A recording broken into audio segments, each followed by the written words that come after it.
નમસ્કાર દર્શક મિત્રો, હું છું રાજ અને તમે જોઈ રહ્યા છો એક્ઝામ ગુરુ. ફ્રેન્ડ્સ, જો હજી સુધી તમે મારી ચેનલને સબસ્ક્રાઇબ નથી કરી તો ફટાફટથી નીચે આપેલ સબસ્ક્રાઇબ બટનને ક્લિક કરો તેમજ બાજુમાં આપેલા બેલ આઇકનને પણ ક્લિક કરો, જેથી આવનારા મારા દરેક વિડીયોની ઇન્ફોર્મેશન તમને મળતી રહે. તો જોઈએ અત્યાર સુધીનું કરંટ અફેર્સ. તો આજનો પહેલો ક્વેશ્ચન છે, જગન્ના વિદ્યા કેનુકા યોજના કયા રાજ્યમાં શરૂ કરવામાં આવી છે? તો મિત્રો, જગન્ના વિદ્યા કેનુકા યોજના શરૂ કરવામાં આવી છે આંધ્રપ્રદેશ રાજ્ય દ્વારા. તો મિત્રો, આ જે યોજના છે એ ગવર્મેન્ટ સ્કૂલના જેટલા પણ વિદ્યાર્થીઓ હશે તેઓને ડ્રેસ તેમજ બુક્સ અને સ્ટેશનરી આ બધી વસ્તુઓ તેમને આ યોજના હેઠળ આપવામાં આવશે. તો યાદ રાખજો મિત્રો, જગન્ના વિદ્યા કેનુકા યોજના આંધ્રપ્રદેશ દ્વારા. તો હવે તેના પછીનો નેક્સ્ટ ક્વેશ્ચન જોઈએ.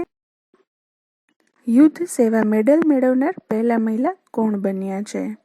તો પહેલા મહિલા બન્યા છે યુદ્ધ સેવા મેડલ મેળવનાર મિન્ટી અગરવાલ.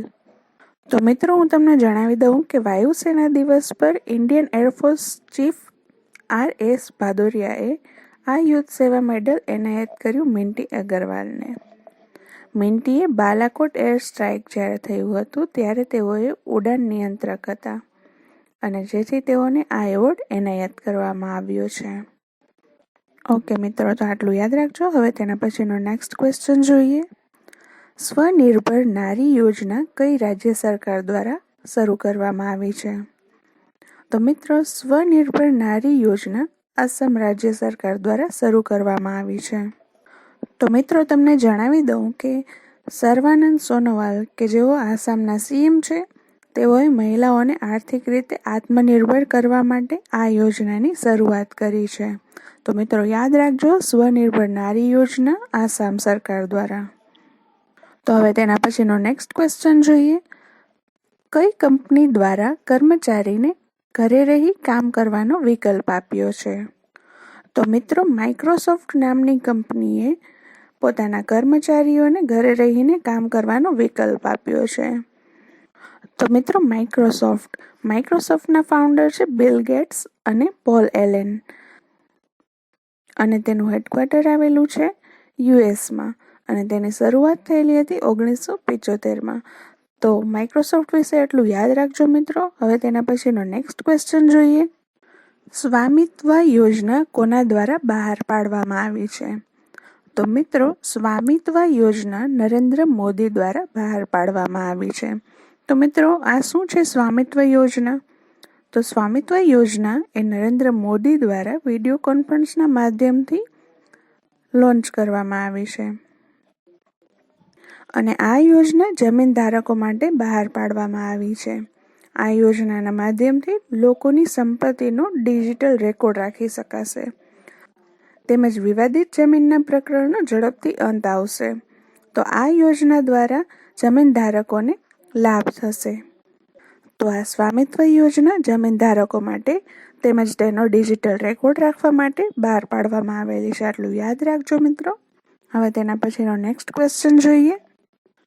હાલમાં ફિનલેન્ડમાં કઈ બાલિકાને એક દિવસના પ્રધાનમંત્રી બનાવવામાં આવ્યા હતા? તો મિત્રો, ફિનલેન્ડમાં એવા મૂર્તો નામની બાલિકાને એક દિવસના પ્રધાનમંત્રી બનવાનો મોકો મળ્યો હતો. તમને જણાવી દઉં મિત્રો કે આ બાળકીની ઉંમર ફક્ત 16 વર્ષની જ છે અને તેઓ જલવાયુ અને માનવ અધિકારો પર સક્રિય રૂપથી અભિયાન ચલાવે છે. તેણે દેશમાંથી લિંગભેદ ખતમ કરવા માટે પણ અભિયાનો કરેલા છે.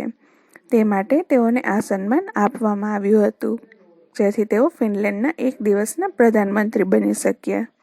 એક બીજું પણ જણાવી દઉં મિત્રો કે જે ફિનલેન્ડના પ્રધાનમંત્રી છે સાના મરીન, તેઓ દુનિયામાં સૌથી નાની ઉંમરના પ્રધાનમંત્રી છે અને તેઓની ઉંમર છે ફક્ત 34 વર્ષની. તો આ પણ યાદ રાખજો મિત્રો. હવે તેના પછીનો નેક્સ્ટ ક્વેશ્ચન જોઈએ. ફ્રેન્ચ ઓપન પુરસ્કાર 2020 મેન્સ કોણ જીત્યું છે? તો ફ્રેન્ચ ઓપન પુરસ્કાર 2020 જીત્યા છે રાફેલ નડાલ. નોવાક જોકોવિચને હરાવીને રાફેલે આ ફ્રેન્ચ ઓપનનો પુરસ્કાર પોતાના નામે કરી લીધો છે. તો યાદ રાખજો મિત્રો, ફ્રેન્ચ ઓપન પુરસ્કાર 2020 રાફેલ નડાલ.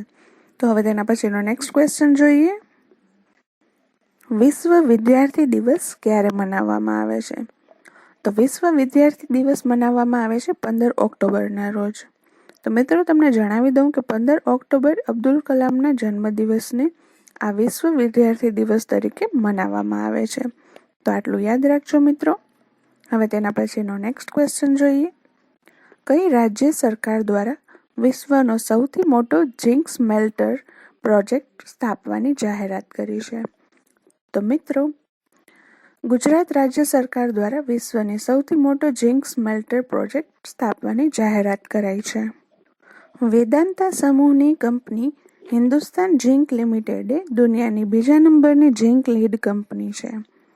તેઓ ગુજરાતના તાપી જિલ્લાના દોસવાડા તાલુકામાં આ પ્રોજેક્ટ સ્થાપશે અને 2022 સુધીમાં તે કાર્યરત પણ થઈ જશે.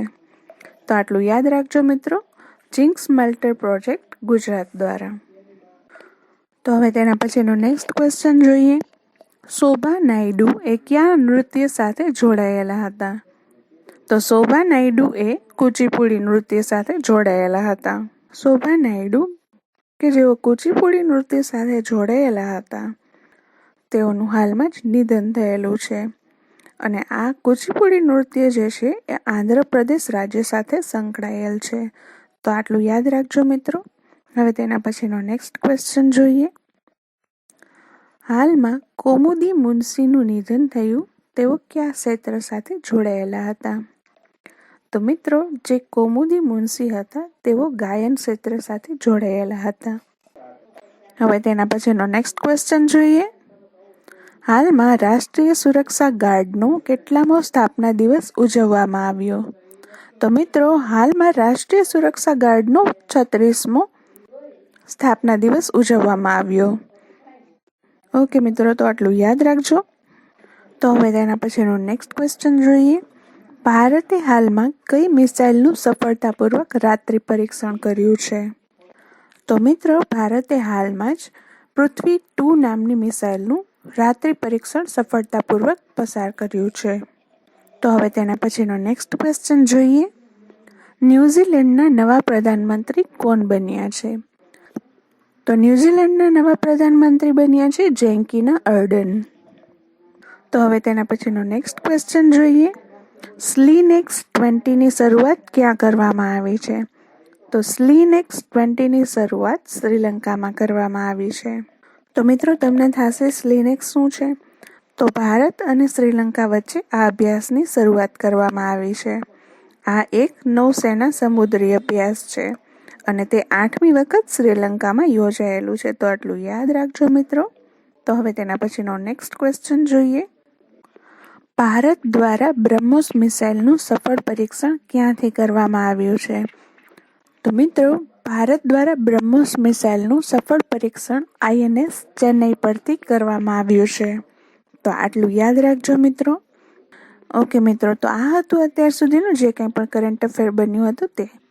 મિત્રો જો તમને મારી ઇન્ફોર્મેશન સારી લાગી હોય તો મારી ચેનલને લાઇક, સબસ્ક્રાઇબ તેમજ શેર કરવાનું ભૂલશો નહીં.